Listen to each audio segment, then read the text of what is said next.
Y para hablar sobre la recaudación del año pasado, estamos recibiendo con mucho gusto a Germán de Agosto. ¿Cómo andas, Germán? ¿Todo bien, Pilar? Muy bien.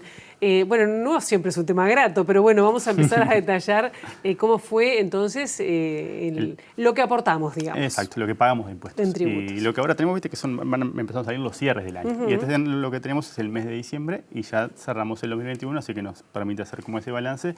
Y lo que tenemos que si nos paramos en diciembre y lo comparamos contra igual mes del año anterior, lo que llamamos interanual, tenemos un crecimiento de la recaudación bruta, si ahora lo vemos en la primera placa, de más o menos 9%. Eso es cuánto creció la recaudación bruta. Importante.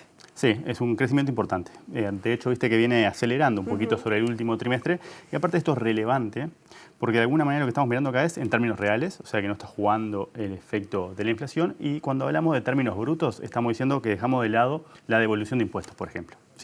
Si tomáramos en cuenta la devolución de impuestos, hablaríamos en términos netos y el crecimiento en el 2021 habría sido de 6,4%. O sea que tenemos diciembre con 9,2% y el año con un crecimiento de 7% de la recaudación. Para tener una idea, si lo miramos con lo que pasó en 2020 la recaudación tributaria cayó casi un 3%, cayó 2,7%, lo cual es esperable, como también es esperable que este año tengamos la vueltita.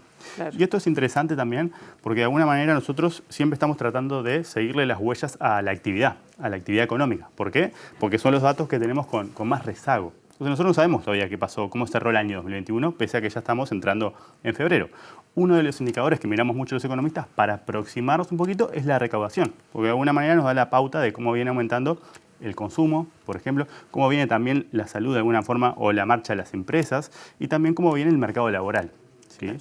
Porque ahora si miramos la placa 2... Claro, porque digo, ¿qué fue lo que incidió o qué sectores incidieron más en esta suba, ¿no? Exactamente. Entonces, sí, para aproximarnos a eso, lo que tenemos es la desagregación por tipo de impuestos, que eso es lo que tenemos en la placa número 2. Entonces, por ejemplo, cuando miramos, lo que tenemos es que el IVA creció casi un 10%, o sea, el impuesto al consumo. Que más o menos lo que está en la tortita que está del lado derecho es cuánto pesa, cómo se compone nuestra matriz de impuestos. Y el IVA es casi el 50% de lo que se recauda. Ese impuesto indirecto que siempre ha sido tan golpeado, ¿no?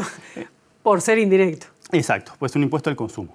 Justamente, y ya te digo, y es casi la mitad de la recaudación cuando miramos la matriz que tenemos. Después lo que tenemos es el IMESI, que es el impuesto específico interno, que es a la enajenación de algunos bienes. Por ejemplo, ahí están los combustibles, ahí están los automotores, está el tabaco, los cigarrillos, bebidas. ¿Sí? Que otro impuesto al consumo que tenemos que pesa un poquito menos, pesa un 9%, pero que creció cerca del 7% el IMESI, con particular crecimiento de lo que son los automotores, que crecieron un 42%. Porque eso también, todo esto, viste que es como que todo va cerrando, porque cuando miramos otros datos, vemos, por ejemplo, la venta de autos, rompió récord durante el año pasado. Mucho. ¿Por qué? Porque un segmento de la población de ingresos medios o ingresos altos desvió el consumo, porque estaba restringido a las fronteras nacionales, y lo desvió hacia tipos que nosotros llamamos bienes durables, como los autos. Entonces acá lo que estamos viendo es esa manifestación. Pero más interesante es ver lo que le pasó a el IRPF. ¿Por qué? Porque si miramos el IRPF, la torrecita pequeñita, que creció 1% en términos agregados. Pero cuando lo desagregamos, que es lo que hicimos con las torrecitas celestes, ahí vemos de verdad... IRPF de capital y de trabajo. Exacto. Entonces, de alguna manera, esto también nos muestra otra manifestación del tipo de recuperación que estamos teniendo. Porque fíjate que el IRPF, que sería categoría 2, que es el trabajo, en realidad sigue cayendo. Lo cual nos da la pauta de lo que ya sabemos. Nosotros estamos recuperando, pero el mercado laboral viene corriéndole un poquito de atrás.